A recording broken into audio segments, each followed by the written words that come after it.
Baik Bapak Ibu Jemaat Tuhan, Shalom. Shalom dan salam sejahtera bagi kita pagi ini. Pembacaan kita di dalam kitab Ibrani pasal 2 ayat 1 sampai 4. Itu tema sentral yang diberikan oleh Sinode GKI di Tanah Papua bagi seluruh kelas dan jemaat-jemaat. Tema yang dipetik dari pembacaan kita Ibrani pasal 2 ayat 1 sampai 4, yaitu teliti dalam pengajaran Injil. Sekali lagi, teliti dalam pengajaran Injil. Namun tema ini pendeta tambahkan sedikit saja dari tema yang sudah ada. Teliti dalam pengajaran Injil agar kita tidak terbawa oleh arus dan gelombang dunia ini. Teliti dalam pengajaran Injil itu tujuannya agar kita tidak terbawa oleh arus dan gelombang dunia ini. Baik Bapak Ibu Jemaat Tuhan, kita bisa melihat bahwa seiring dengan peradaban kemajuan kehidupan manusia, ini juga berbarengan dengan kuatnya arus dan gelombang dunia ini mempengaruhi pertumbuhan iman orang percaya. Dan salah satu faktor utama atau salah satu elemen salah satu bagian yang juga memberikan kontribusi besar semakin kuat dan derasnya gelombang dan arus dunia ini, itu ditandai dengan kemajuan teknologi informasi. Apalagi kemajuan teknologi informasi ini kita dapati melalui penemuan smartphone atau HP pintar. Ini memang sangat bermanfaat bagi kehidupan manusia di satu pihak, bahwa melalui smartphone atau HP pintar, siapapun dia, kecil sampai besar, SD sampai perguruan tinggi, bahkan yang karyawan, pegawai, yang jual pinang, tukang ojek, sampai pengacara, pengangguran banyak acara, juga tidak mau kalah, semua menggunakan HP. Oleh karena itu, HP juga memberikan kontribusi besar, karena dengan HP kita dengan mudah mengakses segala informasi apapun dengan cepat. Itu gunanya menolong kita. Akan tetapi hari ini gereja melihat dan sangat memprihatinkan bahwa umat Tuhan sedang terbawa oleh arus ini, sehingga dalam kenyataannya HP dia merenggut hampir 80% waktu itu kita pakai untuk atau bersama-sama dengan HP. Itu adalah waktu dalam 24 jam itu 80% kita manusia ada bersama-sama dengan HP. Hanya 20% yang kita sejenak pending atau kita sejenak istirahat dari HP itu hanya pada saat tertidur atau mungkin memang fokus bekerja, itu baru HP ditinggalkan. Tapi selepas itu kita kembali lagi ke HP. Kalau keadaan ini atau pengaruh dari HP ini terus tidak kita antisipasi atau tidak kita kontrol dan kendalikan, pesan firman Tuhan tadi bahwa kita teliti dalam pengajaran, kita memperhatikan bagaimana kita mau memperhatikan untuk mata tinggal di HP. Ini sangat berbahaya kondisi ini kalau terus dibiarkan. Oleh karena itu pagi ini pendeta sampaikan, bukan pendeta bermaksud larang kita pakai HP, tidak. Karena pendeta juga pakai HP. Tetapi ini menjadi peringatan bahwa jangan sampai HP kita sudah tergantung, atau dia muncul sebagai penyembahan dalam bentuk modern. Kenapa pendeta bilang begitu? Dia bisa menjadi penyembahan tanpa kita sadari. Pendeta mulai dari orang mulai bangun pagi. Ketika dia mulai bangun pagi, dia buka mata, yang pertama dia cari itu HP. Dia lupa untuk harus berdoa dulu, cuci muka, dan lain sebagainya. Ya tidak apa-apa kalau kau bangun pagi langsung kau cari HP kalau data banyak. Cuma mau udah gratis saja kau sombong sekali. HP kau cari. Ini kita bisa melihat bahwa HP hari ini kita sudah mulai seolah-olah dia menjadi wujud penyembahan baru. Malam mau tidur, biasanya orang tua kita letakkan sebelum tidur berdoa dulu. Karena kita tidak tahu di malam hari ini banyak gangguan, roh-roh jahat, bahkan ada orang jahat. Supaya kita tidur aman dan tenang terlindungi. Malaikat Tuhan memagari rumah kita dari segala macam mara bahaya. Hari ini orang sudah tidak lagi menganggap bahwa pada waktu tidur malam, doa menjadi sesuatu yang wajib dinaikkan oleh kita sebagai orang percaya. Tapi karena HP ini pegang terus, video call dari malam sampai HP balik nonton dia tidur. Ini sini pendeta menyampaikan, bukan larang kita pakai HP, karena HP juga tadi satu pihak bermanfaat. Tapi jangan sampai di kita ketergantungan, adiktif terhadap HP. Dan bagian yang terakhir hari ini, kita jujur ya, Bapak Ibu kalau Alkitab hilang rasa bagaimana dengan kalau HP yang hilang? Pasti hari ini HP hilang lebih berharga daripada Alkitab. Itu kenyataannya, dan ini bahaya besar kalau kita tidak antisipasi. HP akan muncul menjadi penyembahan baru di tengah-tengah kehidupan manusia modern hari ini. Bapak Ibu jemaat Tuhan yang saya kasihi, kita kembali ke dalam bacaan kita pagi ini. Dan melalui surat Ibrani, Rasul Paulus tidak saja menasihati jemaat Ibrani, tapi juga menasihati kita secara khusus jemaat GKI Pengharapan Rayon Apeo atau bakal jemaat atau jemaat persiapan Harius Apeo, bahwa kita sedang berhadapan dengan, kita hari ini hidup, kita jangan terlena karena kita sedang berhadapan dengan arus dan gelombang yang begitu kuat dunia ini, yang kapan saja, di mana saja, bisa saja menyeret atau membawa terseret oleh arus dan gelombang dan menuju kepada kebinasaan.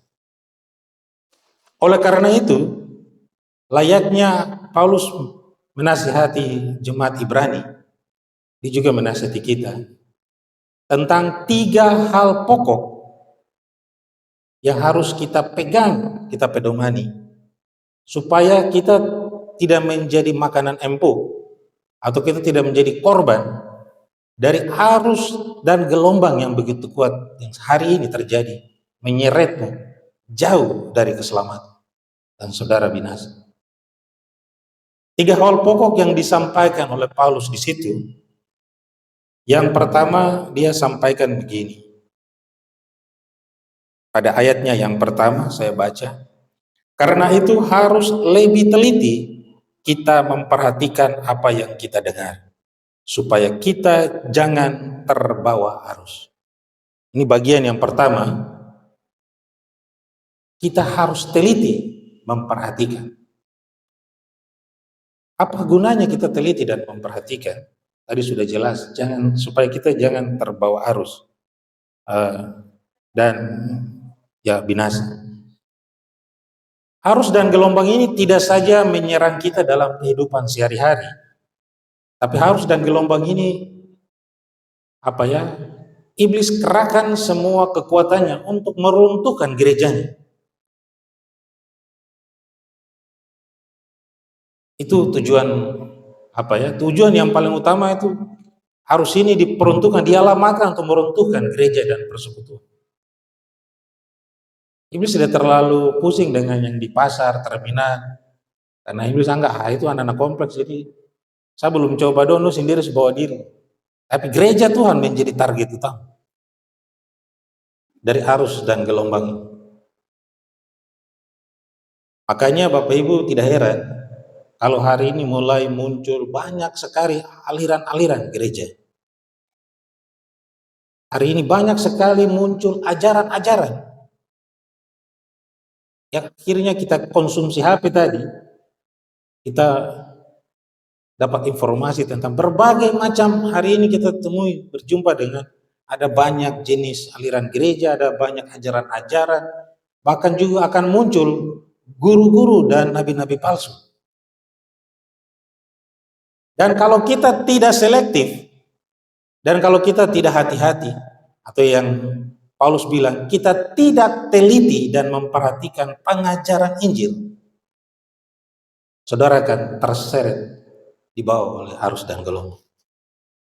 Ada kasih satu contoh di dalam persekutuan GKI di Tanah Papua. Mimbar yang pendeta berdiri ini sudah banyak sekali menjadi air susu yang memberikan asupan gizi rohani kepada anak-anak Tuhan di atas tanah ini. Sejak mulai dari dia masih bayi keluar dari rahim ibu, orang tuanya bawa dia ke dalam gereja. Dari mimbar ini anak itu didoakan. Sampai kepada dia memulai pendidikan dasar di sekolah. Sakit, sehat, naik kelas atau tahan kelas, mimbar ini sudah selalu setia berdoa untuk dia. Mulai beranjak dari SD sampai perguruan tinggi. Mimbar ini selama orang tuanya membawa pokok doa untuk pendeta baca kayak tadi, namanya selalu disebut dari atas mimbar ini. Jadi mimbar ini seperti seorang ibu yang mengawal dia dari dia mulai terlahir ke dunia sampai bawa dia sampai perguruan, sampai dia bekerja dan dia menggapai atau dia sukses meraih berhasil. Tapi tidak sedikit anak-anak Tuhan yang terseret oleh arus dan gelombang. Ketika dia sudah sukses, dia menyangkal GKI. Setelah dia sudah ada di luar GKI, dia tidak hanya keluar, dia justru balik menghina gereja ini. Bahwa GKI ini tidak ada punya Roh Kudus. Ini contoh orang terseret oleh arus dan gelombang. Dan banyak anak-anak Tuhan dalam GKI ini yang sudah menyangkali ibu mimbar ini, yang telah memberikan menyusuinya sejak dia terlahir ke dunia ini sampai dia sukses. Kalau gereja ini memang benar seperti yang dituduhkan, seperti yang dijudge kepada kita bahwa gereja ini tidak punya Roh Kudus, lalu kenapa dia bisa sampai meraih keberhasilan, kesuksesan sejak orang tua pertama kali bawa dia ke dalam gereja? Ini salah satu contoh arus dan gelombang yang kalau kita tidak, seperti Paulus bilang, kita tidak teliti memperhatikan pengajaran, kita akan terseret hanyut dan terbawa oleh arus dan gelombang. Itu yang terjadi dalam gereja ini.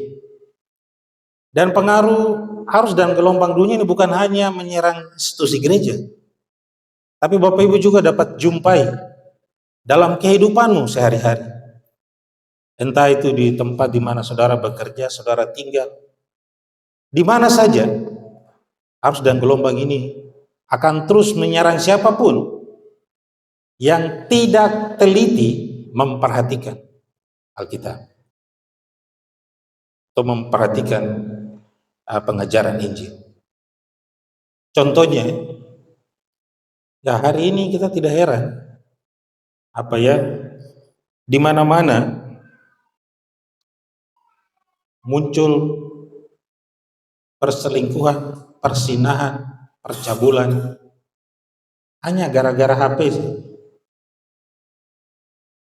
barang yang tersembunyi dalam lubang batu. Dengan HP dia terekspos keluar, menjadi konsumsi para netizen. Itu sudah terjadi, sehingga melalui HP ini kami gereja ya sampai hari ini masih tetap bergumul, karena kita tidak terelakkan terjadi perceraian hidup, perselingkuhan di mana-mana, perzinahan dan sebagainya. Menjadi sesuatu yang semakin tidak terkendali akibat arus dan gelombang yang dibawa masuk oleh kemajuan teknologi informasi, yaitu HP tadi. Bahkan yang dulu tompo orang tua dulu menyanyi masuk minta insos doreng,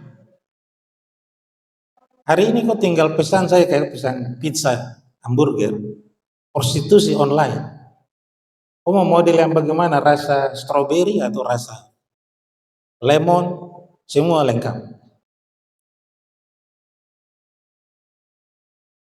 Kalau kita tidak teliti, kita akan menjadi korban dari arus yang sedemikian kuatnya. Satu hal yang pendeta juga sangat heran, bapak-bapak. Alkitab yang di depan dia mata dia tidak tahu. Tapi gara-gara HP, angka yang keluar di Sydney, Hong Kong dan Singapura dia tahu. Padahal Alkitab yang di atas meja yang dulu dia jalan ke sana kemari, dia tidak tahu dia bisa. Ini contoh yang disampaikan oleh Paulus kepada jemaat Ibrani. Kalau kamu tidak teliti memperhatikan pengajaran, kamu akan menjadi korban. Kamu terseret, terbawa oleh arus dan hanyut jauh. Dan ujung-ujungnya ada kebinasaan. Itu nasihat yang pertama, supaya kita tidak terbawa oleh arus. Teliti memperhatikan ajaran Injil Kristus. Yang kedua, Paulus sampaikan di ayatnya yang kedua, kita teliti supaya Bapak Ibu dan saya, kita ini luput dari hukuman Tuhan. Sekali lagi ya, kita teliti dan memperhatikan supaya kita lolos atau kita luput dari hukuman. Saya baca ayat 2, sebab kalau firman yang dikatakan dengan peraturan malaikat-malaikat tetap berlaku, dan setiap pelanggaran dan ketidaktaatan mendapatkan balasan yang setimpal. Artinya begini, Alkitab memang menggambarkan Allah dalam dua sisi. Di satu pihak Mazmur 103 bilang Allah itu panjang sabar, penuh kasih, penuh kelemah lembutan. Dan dia tidak mengingat-ingat apa yang menjadi pelanggaran-pelanggaran dia. Allah penuh kasih setia. Alkitab menggambarkan bahwa Allah itu sangat baik. Tapi bukan berarti kita anggap remeh, kita boleh seenaknya. Karena kita perlu garis bawahi, Allah yang sama yang disebutkan oleh Alkitab sebagai Allah yang penuh kasih, panjang sabar dan penuh kasih setia. Allah yang sama pula yang telah mengusir Adam dan Hawa dari taman ini karena tidak mendengar perintah. Allah yang penuh kasih tadi, Allah yang sama juga yang memusnahkan seluruh manusia atau ciptaannya dengan air bah. Hanya keluarga Nuh yang diselamatkan. Allah yang sama juga yang penuh kasih dan panjang sabar itu. Dia juga lah yang telah meluluhlantakkan Sodom dan Gomora. Hanya Sri Lot menjadi tiang garam. Dan Allah yang penuh kasih, panjang sabar itu juga Allah yang sama juga yang telah menghukum pasukan kereta Firaun mati tenggelam di laut Teberau. Itu artinya bahwa Allah tidak main-main, Allah serius. Siapapun yang menolak beritanya, dia akan memperoleh hukuman yang setimpal. Oleh karena itu Paulus bilang, kita teliti memperhatikan ajaran Injil ini baik. Sebab kalau kita tidak teliti, Tuhan tidak segan-segan menjatuhkan hukuman. Itu pendeta kasih contoh hukuman yang terjadi pada zaman perjanjian lama. Di zaman perjanjian baru, ketika itu dijelaskan di dalam Kisah Para Rasul, kalau Bapak Ibu ya pernah dengar cerita tentang pelayanan Stefanus. Kisah Para Rasul pasal 7 ayat 51 sampai ayat 53. Dalam Kisah Para Rasul, Stefanus dia membawa Injil ke Yerusalem. Tapi orang-orang Yahudi menolak Injil itu. Bukan saja mereka tolak, bahkan mereka membunuhnya dengan cara diranjam atau dilempar sampai mati. Dan peristiwa Stefanus dilempar sampai mati, Rasul Paulus juga dia terlibat di situ. Dan apa dampaknya akibat dari penolakan Rasul orang Yahudi terhadap hamba-hamba yang diutus pada tahun 70 Masehi, Jenderal Titus dari kerajaan Romawi, dia kasih hancur rata bait Allah yang dong sombong-sombong, rata dan tanah, tidak ada satu batu yang itu akibatnya. Jadi Allah menyampaikan kepada kita itu melalui perantara ke pengutus. Itu bisa kita dalam Keluaran 19 ya, Keluaran 19 ini dulu sebenarnya atau konon pada masa lampau Tuhan sendiri yang mau turun dari surga bicara dengan manusia. Tapi siapa sih ciptaan yang bisa berhadapan langsung dengan manusia, dengan Tuhan? Pasti mati. Oleh karena itu Tuhan rubah caranya, karena Tuhan tidak bisa turun langsung, ngomong langsung dengan Bapak Ibu dan saya secara terang, berhadap-hadapan. Karena Bapak Ibu bayangkan matahari yang dia buat, itu ribuan kali lipat, kemuliaan cahayanya lebih melampaui matahari. Siapa yang bisa bertahan di depan mata Tuhan? Atau depan wajah Tuhan? Karena tidak bisa, makanya kita menjelaskan bahwa Tuhan dipakai utusan atau mandataris, perwakilan untuk menyampaikan kepada kita. Kalau saudara tidak teliti atau dengar, maka Allah tidak segan-segan memberi hukuman. Jadi ya yang kita kenal melalui malaikat, para nabi, para imam, sampai puncaknya dalam Yohanes 1, itu Allah utus Depo anak sendiri yang tunggal turun ke bumi untuk ngomong dengan kita umat manusia. Supaya jangan kita kena hukuman. Kalau kau telinga tuli terdengar, kau tidak perhatikan, itu disampaikan oleh Depo hamba-hamba, utusan-utusan. Jadi mulai dari nabi, imam-imam, rasul, setelah Yesus naik ke sorga, dia mengutus Roh Kudus melengkapi para murid. Dan para murid-murid lanjut sampai dengan Otto dan Gasel sampai bawa ke Papua. Dan sampai hari ini Tuhan masih memberi utusannya melalui para pendeta, pastor, panatua dan semas, guru Injil, guru jemaat. Dan siapa yang menolak mereka? Pendeta ulangi, siapa yang menolak mereka? Kali lagi, Tuhan tidak segan-segan menghukumnya. Contoh tadi, Stefanus. Tapi juga masih banyak contoh ya, bangsa Israel ini yang ada hubungan darah dengan Abraham saja. Ini Tuhan hukum mereka tidak main-main, karena mereka tolak Stefanus. Mereka belum, ada beberapa kerajaan yang pada masa-masa sudah memasuki abad-abad 21, itu dimulai terakhir dari Mujahidin, kerajaan Bizantium. Kita kenal dengan Perang Salib. Itu juga mereka hancur-hancuran orang Israel. Ribuan orang dibunuh karena menolak Injil. Terakhir tahun 1930-an, Hal itu memicu terjadinya Perang Dunia yang pertama di bawah pimpinan Hitler. Ribuan orang Yahudi mati di kamp pengungsian. Lihat, Tuhan bangsa pilihan sendiri saja. Putra dengar, tidak perhatikan apa yang Tuhan sampaikan. Tuhan tidak main-main, tidak segan-segan menghukum mereka.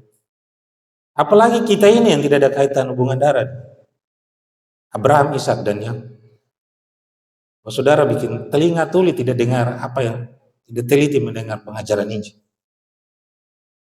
Jadi jangan kita berpikir bahwa Allah itu setia, penuh kasih dan panjang sabar, sehingga ia kompromi terhadap dosa dan pelanggaran melalui para utusan-utusan.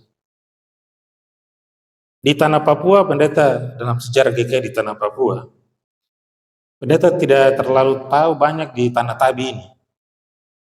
Tapi beberapa di Pulau Biak dan beberapa tempat di Arfad, itu mereka ada suku-suku atau kampung-kampung tertentu yang mereka membunuh para utusan Injil, baik itu penginjil, guru jemaat atau pendeta yang dibunuh.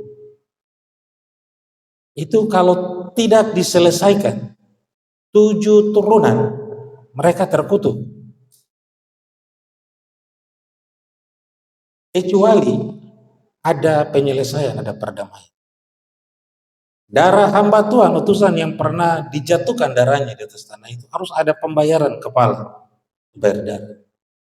Baru mata rantai kutukan itu bisa diputuskan, dari turun-temurun itu diputus. Kalau ini belum dilakukan, kutukan itu akan terjadi. Siapapun yang menolak utusan-utusan berita yang kubawa, mereka yang mengajarkan Injil ini, dia pasti kena hukum. Dan itu Allah tidak main-main, dia serius. Oleh karena itu Bapak Ibu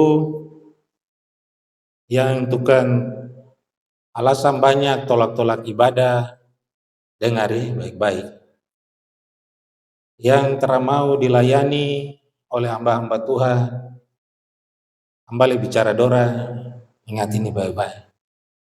Yang ada hubungan darah dengan Abraham, Ishak, dan Yakub saja. Tuhan tidak ada pandang bulu. Dikasih turun hukuman orang Yahudi, ribuan jatuh. Apalagi kamu yang di luar jangkauan. Tuhan tidak segan-segan memberi hukuman. Siapapun yang menolak utusan, para hamba-hamba ini pasti dapat hukuman. Oleh karena itu Paulus bilang, kamu teliti memperhatikan Injil supaya jangan kamu kena hukum. Itu yang kedua. Dan yang terakhir, mengapa kita harus teliti, itu di ayat 3 dan ayatnya yang keempat.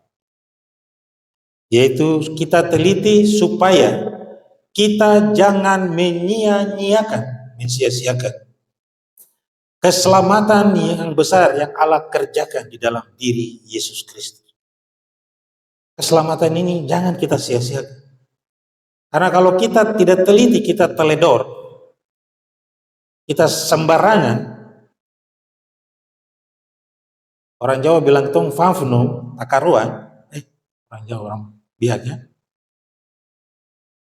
Itu kita akan menyia-nyiakan keselamatan itu. Karena apa?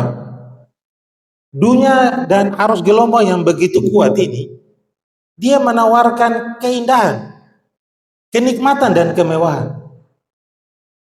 Seringkali kita terlena, kita lebih memilih yang nikmat, yang indah, yang hanya sementara ini. Kita tukar dengan keselamatan yang besar. Dan kita tidak sadar bahwa kita telah menyia-nyiakan dan kita telah membuang keselamatan ini. Hanya gara-gara kita mau menikmati keindahan duniawi. Hanya gara-gara kita mau kita mau jadi viral, kita mau jadi naik daun gitu, oleh dunia ini. Kita lupa keselamatan yang besar. Bapak Ibu jemaat Tuhan, keselamatan yang dimaksudkan, keselamatan yang besar di sini Uh, ini saya kasih contoh. Kalau di dalam perjanjian lama kita kenal dengan hukum Taurat yang dibawa oleh Musa. Hukum Taurat itu tadi 10 hukum yang tadi pagi itu berdiri dengar hukum pertama, kedua sampai 10. Dan hukum Taurat ini yang berlaku adalah gigi ganti gigi, mata ganti mata, nyawa ganti nyawa. Oleh karena itu, hukum Taurat ini sangat sulit untuk mampu dilakukan secara sempurna oleh setiap orang. Makanya Paulus dalam suratnya kepada jemaat di Roma pasal 3, dia juga sampaikan bahwa tidak ada seorang pun yang benar, seorang pun tidak. Artinya kita tidak sanggup untuk melakukan ke-10 hukum tadi dengan benar. Oleh karena itu, keselamatan yang besar yang Tuhan tawarkan, yang dimaksudkan oleh Rasul Paulus kepada jemaat di Ibrani adalah keselamatan di dalam diri Yesus Kristus. Kalau di perjanjian lama, hukum Taurat tadi, karena tidak ada orang yang mampu melakukan 10 hukum itu dengan benar, maka tiap tahun itu para imam mereka membawa korban sembelihan yang disebut dengan korban penebus dosa. Itu juga bisa baca dalam Ibrani pasal 5 ya. Tapi juga di kitab Imamat pasal 7 itu menceritakan tentang mekanisme hewan untuk dibawa sebagai korban penyembelihan. 1 tahun 1 kali itu diadakan oleh imam untuk menyampaikan kepada Tuhan, kami mohon belas kasihan, mohon pengampunan. Kalau di perjanjian baru yang kita sebut dengan zaman kasih karunia, di situ kita tidak lagi melakukan hal yang dilakukan di dalam perjanjian lama, karena Yesus telah menggantikan posisi kurban itu menjadi korban yang kudus, yang berkenan, dan yang sempurna kepada Allah. Sehingga di dalam perjanjian baru, dalam hukum kasih karunia, itu kita hanya percaya dan beriman saja, kita masuk surga. Contohnya begini, yang paling sederhana, 10 kita waktu sekolah, SD, SMP atau perguruan, ada 10 soal ujian yang diberikan.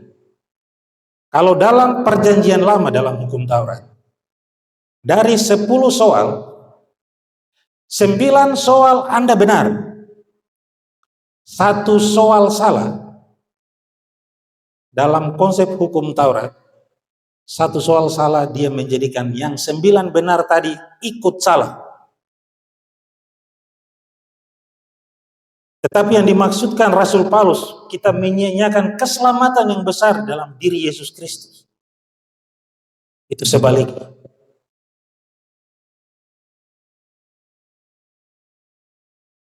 Dari 10, 9 soal kita salah, saudara dan saya salah. Tapi 1 soal saja yang benar dalam hukum kasih karunia. Yang 1 yang benar itu, dia membenarkan 9 soal yang salah. Bagaimana mungkin saudara dan saya mau menyanyiakan keselamatan yang besar dari Allah?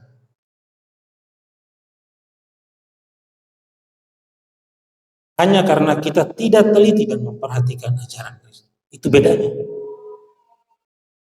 Kita kalau baca dalam Matius ya, di mana menyaksikan pada saat Yesus disalibkan di antara 2 orang penyamun.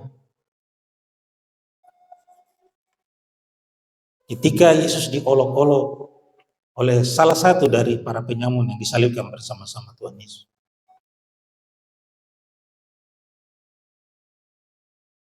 Lalu yang di sebelah dia mohon kepada Yesus, Tuhan, jikalau Engkau kembali lagi sebagai Raja di tengah-tengah dunia, ingatlah. Apa jawaban Yesus kepada seorang penyamun, kriminal kelas kakap, penjahat, ulung, kaliber? Apa jawabannya Yesus kepada penyamun yang disalibkan di sebelah? Hari ini juga, atau saat ini juga, engkau bersama-sama dengan aku di Firdaus. Amin. Itu yang dimaksudkan oleh Rasul Paulus.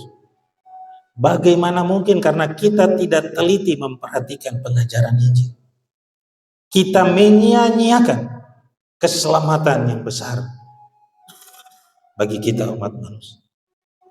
Satu soal saja benar, dia menjadikan 9 soal yang salah itu menjadi benar. Oleh karena itu kita punya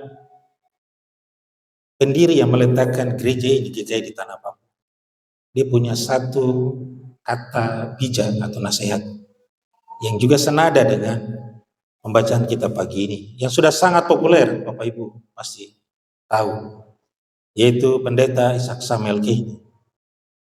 Dia memberi pesan kepada semua umat yang hidup mendiami Tanah Papua, baik itu orang Papua maupun saudara kita yang dari luar, yang seiman maupun yang tidak seiman.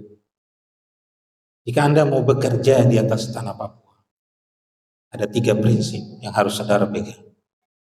Barang siapa bekerja di atas tanah ini dengan jujur, dengar-dengaran, ini juga ditekankan, dengar dan perhatikan, dan takut akan Tuhan. Dia akan berjalan dari satu tanda heran yang satu kepada satu tanda heran yang lain.